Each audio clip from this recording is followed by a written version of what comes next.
नमस्कार फ्रेंड, आज मैं आपके लिए हिंदी वर्णमाला चैप्टर लेकर आई हूँ जो बहुत ही परीक्षा की दृष्टि से महत्वपूर्ण है। प्लीज़ अच्छा लगे तो लाइक कीजिए और मेरे चैनल को सब्सक्राइब कीजिए। अब जो यहाँ पे आप मतलब इम्पोर्टेंट फैक्ट है वही वही लेकर आई हूँ। प्लीज़ एक बार देखिए, बहुत हेल्पफुल रहेगा। चलिए देखते हैं। हिंदी फारसी भाषा का शब्द हिंदी पहला हमारा पॉइंट है। हिंदी मतलब कैसा शब्द है, तो मतलब हिंदी जो है फारसी भाषा का शब्द है। ठीक है, हिंदी फारसी भाषा का शब्द है।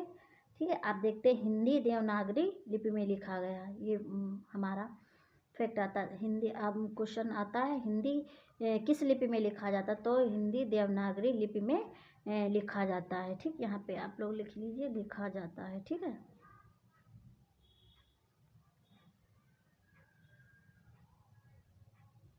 जाता है। और देवनागरी लिपि, सॉरी देवनागरी, यहाँ पे लिपि नहीं लगाया, आप लोग समझ सकते हैं, समझदार। देवनागरी का विकास ब्राह्मी लिपि से हुआ है। ठीक है, देवनागरी का विकास ब्राह्मी लिपि से हुआ है।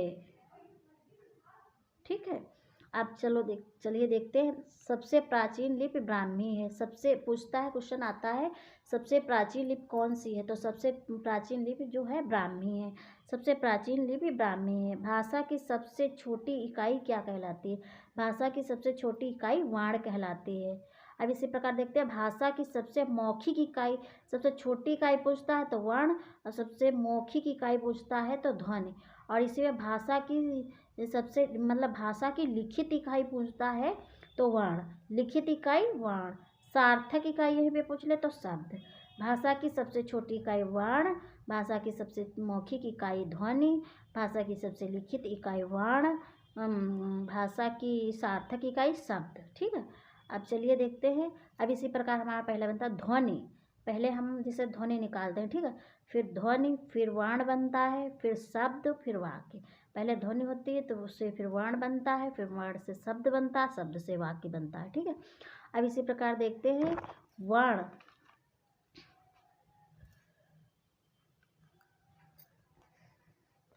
पूछता है वर्ण कितने प्रकार के होते हैं, तो वर्ण जो है 2 प्रकार के होते हैं। वर्ण पूछता है, क्वेश्चन पूछता है वर्ण कितने प्रकार के होते हैं, वर्ण 2 प्रकार के होते हैं। तो कौन कौन से हो गए, वर्ण 2 प्रकार के होते हैं, स्वर व्यंजन। वर्ण 2 प्रकार के होते हैं, स्वर व्यंजन। अब इसी प्रकार देते हैं स्वर के भेद। स्वर के भेद पूछता है तो स्वर के भेद 3 हैं। ठीक है, स्वर के भेद कितने होते हैं, स्वर के भेद 3 होते हैं। अब इसी प्रकार पूछता है संख्या, स्वर की संख्या कितनी, 11। जैसे छोटा बड़ा, छोटी बड़ी, छुटाओ बढ़ाओ, ऋण, ए आए ओ आओ। ठीक है, स्वर के भेद 3, जैसे कि हस स्वर, दीर्घ स्वर, प्लुप्त स्वर। ठीक, और स्वरों की संख्या 11। और जिस 11 कौन कौन से, छोटा बड़ा, छोटी बड़ी, छुटाओ बढ़ाओ, ऋण, ए आए ओ आओ। ठीक है, अब इसी प्रकार देखते हैं भेद, इसके देख लेते हैं स्वर के। ठीक है, तो ये भेद है हस्व स्वर, हस्व स्वर, दीर्घ स्वर, प्लुप्त स्वर। तो हस्व स्वर छोटा, छुट्टी, छुटाओ, ऋण। ठीक, ये 4 हो गए। हस्व स्वर 4 हो गए, छोटा, छुट्टी, छुटाओ, ऋण। दीर्घ स्वर बड़ा, बड़ी, बढ़ाओ, ए आए ओ आओ, 7 हो गए। दीर्घ स्वर कितने, 7। प्लुप्त स्वर जैसे कि आप यहाँ पे देख सकते हैं ओम ओम, ऐसे इस प्रकार प्लुप्त स्वर में लिखा जाता है। ठीक है, अब चलिए देखते हैं अगला क्वेश्चन। पूरा वर्णमाला हम आपको देंगे। ठीक है, और प्लीज़ आप लोग सपोर्ट करिए हमारा। अब जैसे थोड़ा अच्छा नहीं लिखा है यहाँ पे, ऐसे लिखा है मूल स्वर कौन कौन से हैं, तो छोटा, छुट्टी, छुटाओ, ऋण।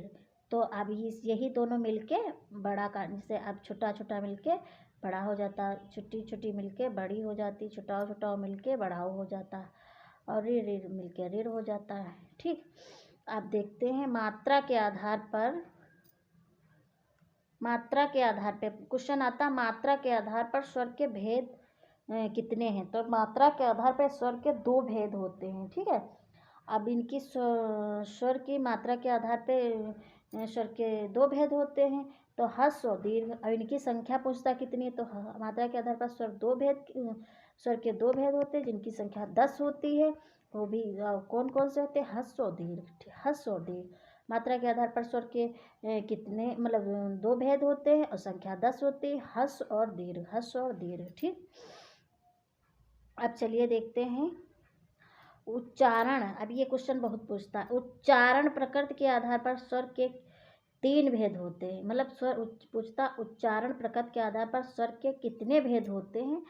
तो जो है उच्चारण प्रकृति के आधार पर स्वर के 3 भेद होते हैं। उच्चारण प्रकृति के आधार पर स्वर के तीन भेद होते हैं। ठीक है, आप देख इसी अग्र स्वर, मध्य स्वर, पश्च स्वर।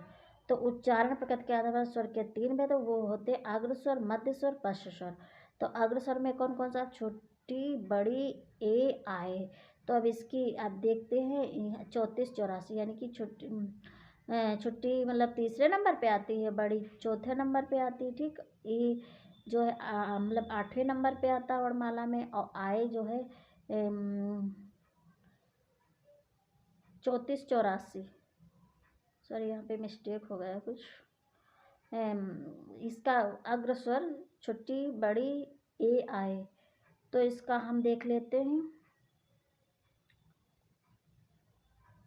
इसकी ट्रिक जो है 34 84। ठीक, यहाँ पे कुछ थोड़ा मिस्टेक हो गया। मध्य स्वर, मध्य स्वर जो होता है छोटा आ होता है, जिससे इसका कोड होता है 1। पश्च स्वर बड़ा, छुटाओ, बढ़ाओ, ओ, आओ। बड़ा, छुटाओ, बढ़ाओ, ओ, आओ, पश्च स्वर। तो इसकी ट्रिक होती है 256 10 11, 256 10 11, 256 10 11।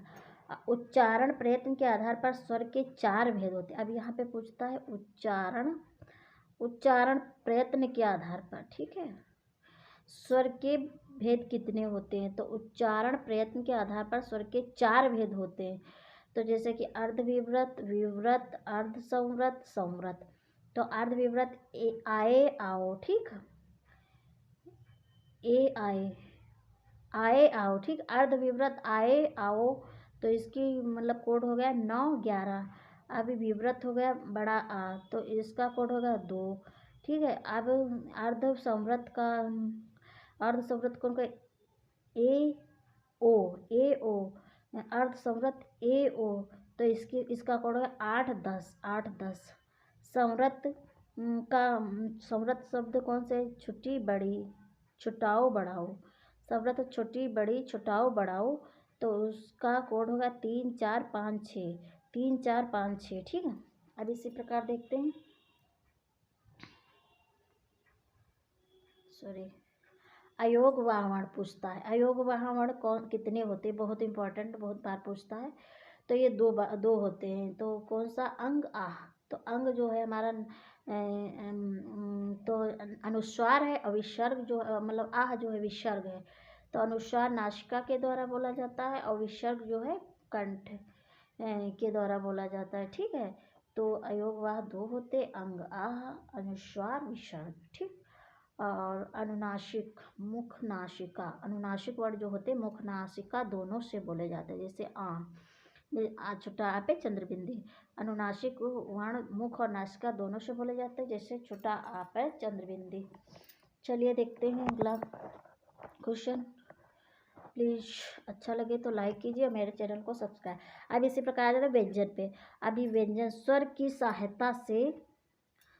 सहायता से बोले जाने वाले वर्ण व्यंजन कहलाते हैं। ठीक, स्वर की वो जो स्वतंत्र रूप से बोले जाते हैं वो स्वर होते हैं, और जो स्वर की सहायता से बोले जाते हैं जाने वाले वर्ण व्यंजन कहलाते हैं। ठीक है, तो वे इसके व्यंजन के कितने भेद होते हैं? तो व्यंजन के 4 भेद होते हैं। व्यंजन की संख्या कितनी होती है? तो व्यंजन की संख्या 33 होती है। कहीं कहीं पे 36 भी मानता है, कहीं 35 मानता है। ज़्यादा मतलब सही तो 33 ही आप लोग याद रखिए। तो स्वर की सहायता से बोले जाने वाले वर्ण व्यंजन वर्ण कहलाते हैं, जिसके भेद 4 होते हैं, संख्या 33 होती है। आप लोग 36 भी ब्रैकेट में लिख लीजिए। ठीक है, आप देखते हैं स्पर्श व्यंजन। ठीक है, स्पर्श व्यंजन। अब स्पर्श व्यंजन, वर्गीय व्यंजन। स्पर्श व्यंजन को वर्गीय व्यंजन के नाम से भी जाना जाता है, जिनकी संख्या जो है 25 होती है। जैसे कि स्पर्श व्यंजन वर्गीय व्यंजन के नाम से जाने संख्या 25 होती है। जैसे कि आप लोग देखते हैं कंठ का वर्ग, तो तो इसमें 5 है, का, खा, गा, घ, अंगा। तो 5 ये हो गए। फिर इसी प्रकार 5 पाँचों वर्गों में 5 25 25 हो गया। तो कंठ, का वर्ग का, खा, गा, घ, अंगा। तालव्य, का वर्ग कंठ से बोला जाता है और चा वर्ग तालव्य से बोला जाता है। ठीक है, तो चा वर्ग तालव्य से बोला जाता है। जैसे चा वर्ग के अंतर्गत चा, छ, जा, झा ये आता है। और टा वर्ग मूर्धन से बोलते हैं, जिसमें टा, ठा, डा, ढ, ड़ा आता है। और ता वर्ग दंत से बोलते हैं, और जिसमें ता, था, दा, धा, ना आता है। और पा वर्ग ओष्ठ से बोलते हैं, जिसमें पा, फा, बा, भा, मा आता है। और जैसे ये हमारा 5वां वर्ण जो होता है, इधर लास्ट के पंचमाक्षर जो यम गणनम बोलते हैं, या यम गणनम संस्कृत में बोलते हैं, यम गणनम। ठीक, तो इनको पंचमाक्षर भी कहते हैं, नासिक वर्ण भी कहते हैं, अनुस्वार भी कहते हैं, मुख नासिका भी कहते हैं। ठीक है, तो ये जो हमारा इसमें इसका कोई आ जाएगा, इसे हमारा अंगा, का, ख, गा, घ, अंगा आ जाएगा अगर।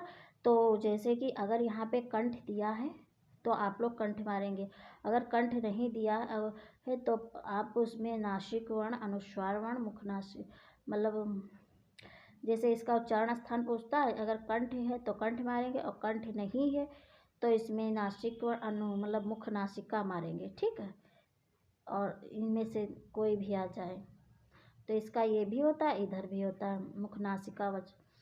तो फिर अब देखते हैं इनको क्या बोलते हैं। पंचमाक्षर, नासिक वर्ण, अनुस्वार वर्ण, और इनका उच्चारण स्थान होता मुख नासिका। ठीक है, अब चलिए देखते हैं अनानुनासिक, निरानुनासिक। इसी प्रकार बनता अनानुनासिक और निरानुनासिक। चलिए देखते हैं।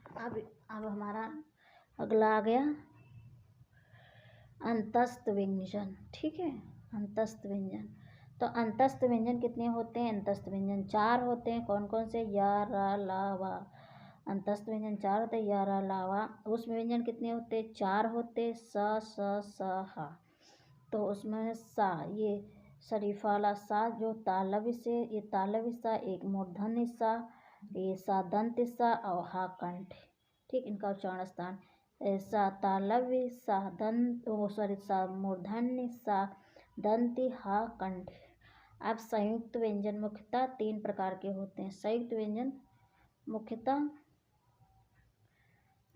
3 प्रकार के होते हैं। ठीक, ये हमारा ज़्यादा माना नहीं गया है। ठीक है, और वैसे जैसे पुलिस वगैरह में मान लेते हैं 4 प्रकार के ही संयुक्त व्यंजन, और जैसे टीजीटी वगैरह में ज़्यादा डीपली पूछता तो उसमें 3 प्रकार मानते हैं। ठीक है, और वीडियो वगैरह में 4 प्रकार संयुक्त व्यंजन 4 प्रकार के होते हैं मानेंगे हम लोग। तो का प्लस सा बराबर 6, आधा ता प्लस रा त्रा बराबर त्रा, आधा जा प्लस यहाँ बराबर ज्ञा, शा प्लस रा स्रा। तो वैसे तो 4 प्रकार के, अगर ज़्यादा डिप्टी में पूछता तो 3 प्रकार के होते हैं संयुक्त व्यंजन। वैसे हम लोग 4 प्रकार ही ज़्यादा याद रखेंगे हम लोगों। अब चलिए देखते हैं अन्य वर्ण। जैसे कि अन्य वर्ण पूछता है तो अनुस्वार अंग और अनुनासिक वर्ण आ। अनुनासिक में जैसे कि चंद्रबिंदी पर लग जाएगी विसर्ग वर्ण आह, अनुस्वार वर्ण अंग, अनुनासिक वर्ण और विसर्ग आह। ठीक है, अब चलिए देखते हैं हम पूरा चैप्टर आपको बहुत अच्छे से देने वाले हैं, और प्लीज़ आप लोग यहीं से सारे क्वेश्चन यहीं से आपके बनेंगे। फिर आपको हम ऑब्जेक्टिव टाइप के बहुत अच्छे क्वेश्चन देंगे जो हर परीक्षा में पूछे गए हुए हैं। ठीक है, हर वर्ष में आए हुए हैं, आप लोग सपोर्ट कीजिए। अयोग वर्ण अंग आह, काकल वर्ण स्वरतंत्री वर्ण हा, अर्ध। अब पूछता है अयोग वर्ण कितने हैं, तो अयोग वर्ण ये बहुत क्वेश्चन पूछता है। अयोग वर्ण 2 प्रकार के होते हैं, अंग आह। काकल वर्ण स्वरतंत्री व्यंजन हा होता है, अर्ध स्वर होता है या वा। ठीक है, प्रकंपित लुंठित रा, पार्श्विक वर्ण ला, संघर्षी वर्ण च, छ, ज, झ, सा, सा, हा, स्पर्श संघर्षी चा, छ, जा, झा, ऊष्म संघर्षी वर्ण सा, हा, आगत वर्ण आ, जा, फा, जैसे कि मतलब दूसरी भाषाओं से आई हुई ध्वनियाँ आगत वर्ण कहलाती हैं। द्विगुण उच्छिप्त व्यंजन ड ढ, द्वित व्यंजन म प क आदि, वर्ष ध्वनियाँ न ज स र ल, अमानक वर्ण प्र प भ, ऐसे देखते हैं प्र प भ अमानक वर्ण, कंठ तालव ए आए, कंठ्योष्ट ओ आओ, दंतोष्ट वर्ण वा। ठीक है, दंतोष्ट वर्ण वा। अब देखते हैं अगला क्वेश्चन। अब देखते हैं घर्षण के आधार पर। जैसे कि देखते हैं घर्षण के आधार पर दो प्रकार के होते हैं। ठीक, अघोष सघोष। घर्षण के आधार पर वर्ण दो प्रकार के होते हैं, अघोष और सघोष। अघोष जो होता है पहला दूसरा तीनों सा। ठीक, अघोष वर्ण पहला दूसरा प्लस तीनों सा, अघोष वर्ण पहला दूसरा वर्ण प्लस तीनों सा, अघोष वर्ण। ठीक, जैसे क ख पहला दूसरा वर्ण है, और फिर च छ पहला दूसरा वर्ण, ट ठ पहला दूसरा वर्ण, त थ पहला दूसरा वर्ण, प फ पहला दूसरा वर्ण, और फिर तीनों सा, ये अघोष हो गए। अघोष पहला दूसरा वर्ण प्लस तीनों सा, अघोष। और सघोष वर्ण इनको घोष वर्ण भी कहते हैं, सघोष वर्ण को घोष वर्ण भी कहते हैं। ठीक है, तो तीसरा चौथा पांचवा प्लस हा प्लस अंतस्थ प्लस सभी स्वर, तीसरा चौथा पांचवा प्लस हा प्लस अंतस्थ प्लस सभी स्वर। सघोष वर्ण घोष वर्ण है, तो सघोष यानी घोष वर्ण मतलब तीसरा चौथा पांचवा प्लस हा प्लस अंतस्थ प्लस सभी स्वर। तो तीसरा चौथा जैसे गा घा अंगा हो गया तीसरा चौथा पांचवा, फिर जा झा या तीसरा चौथा पांचवा, ता ढ ड़ा तीसरा चौथा पांचवा, दा धा ना तीसरा चौथा पांचवा, बा भा मा तीसरा चौथा पांचवा, हा या रा ला वा। ठीक है, ये हो। और सभी स्वर सॉरी अंत, हाँ हा हो गया। ठीक, अंत और फिर जैसे हाँ ये तो हो गए वर्ग वाले, फिर हा हो गया और फिर अंतस्थ या रा लावा अंतस्थ वर्ण हो गए, और फिर सभी स्वर छुटा बड़ा छुट्टी बड़ी छुटाओ बड़ाओ ऋण ए आए ओ आओ, ये सभी हमारे हो गए सघोष वर्ण, जिनको हम घोष वर्ण भी बोलते हैं। तीसरा चौथा पांचवा प्लस हा प्लस अंतस्थ प्लस सभी स्वर। और अघोष वर्ण पहला दूसरा प्लस तीनों सा, अघोष वर्ण। सघोष तीसरा चौथा पांचवा प्लस हा प्लस अंतस्थ प्लस सभी स्वर। अब देखते हैं श्वास के आधार पर वर्ण दो प्रकार के होते हैं, जैसे कि अल्प प्राण महाप्राण। ठीक है, श्वास के आधार पूछता, वो घर्षण के आधार पे थे, अब श्वास के आधार पर वर्ण दो प्रकार के होते हैं, अल्प प्राण महाप्राण। तो पहला तीसरा पांचवा प्लस अंतस्थ प्लस सभी स्वर अल्प प्राण होते हैं। ठीक है, पहला तीसरा पांचवा प्लस 135 प्लस अंतस्थ प्लस सभी स्वर अल्प प्राण। महाप्राण दूसरा चौथा प्लस ऊष्म वर्ण 24 प्लस ऊष्म वर्ण। ठीक है, इसे याद कर सकते हैं। महाप्राण दूसरा चौथा प्लस ऊष्म वर्ण महाप्राण, दूसरा चौथा प्लस ऊष्म वर्ण महाप्राण। चलिए अब देखते हैं नेक्स्ट। और अब यहाँ पे हमारे कुछ वो दिए हुए हैं अल्प प्राण, जैसे क ग अंगा च ज य त ड ण त द न प ब म य र ल व। ठीक, अब देखते हैं शब्द। अब हम आते हैं शब्द पे। ठीक, शब्द वर्गों के सार्थक समूह को शब्द कहते हैं। वर्णों के सार्थक समूह को शब्द कहते हैं। वर्णों के सार्थक समूह को शब्द कहते हैं। वर्णों के मेल को संध कहते हैं। इसी प्रकार हमारा वर्णों के सार्थक समूह को शब्द कहते हैं और वर्णों के मेल को संध कहते हैं। वर्णों के व्यवस्थित समूह को वर्णमाला कहते हैं। कुछ मेन पॉइंट हैं ये। और शब्दों के सार्थक समूह को वाक्य कहते हैं। शब्दों के सार्थक समूह को वाक्य कहते हैं। वाक्यों का संक्षिप्त रूप वाक्यांश कहलाता है। वाक्यों का संक्षिप्त रूप वाक्यांश कहलाता है। अब चलिए देखते हैं थोड़ा और इसी में ऐड कर देते हैं और बाकी फिर अगला रूढ़ और ये बाद में आपको पढ़ाएंगे शब्दों का वर्गीकरण। चलिए देखते हैं शब्दों का वर्गीकरण। चलिए ये बाद में। ठीक, thank you for watching friend. अच्छा लगे तो लाइक कीजिए, मेरे चैनल को सब्सक्राइब कीजिए। Thank you.